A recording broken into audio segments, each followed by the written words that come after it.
Општините Штип и Белица од Република Бугарија ќе искористат над 400.000 евра за културен туризам.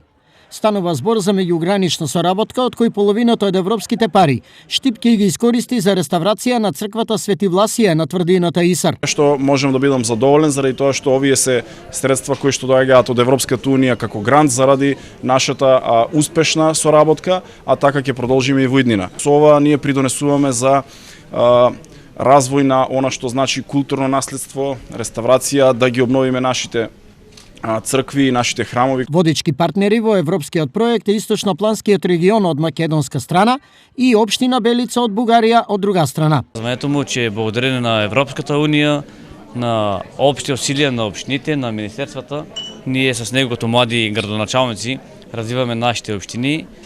Благодарен съм за този проект, тъй като ние по този начин нашето читалище в града ще го реновираме изцяло.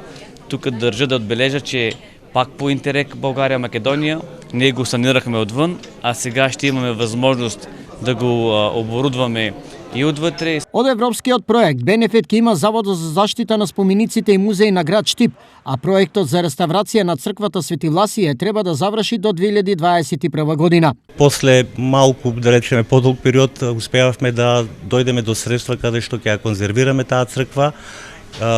Околниот ограден зид околу црквата, бидејќи на тој простор се наоѓа и огромна некропола, мислам дека ќе направиме неколку дела да покажеме дека постоела и некропола на овој дел, ќе се осветли овој дел, ќе се направат патеки, така да мислам дека ќе добиеме една нова културна содржина на Исарот која што ќе допринесе за културниот и туристичкиот развој на нашиот град. Проектот се реализира во рамките на Интерекипа програмата за прекугранична соработка во соработка со Министерството за локална самоуправа. И се надеваме дека и во наредниот период искористеноста на ИПА фондовите, која што представува еден висок процент, околу 95% искористеност на средствата од страна на двете држави, ќе продолжи и во натамошниот период. Во рамките на проектот Културен мост низ вековите ќе се реализираат голем број на активности во прекуграничниот регион.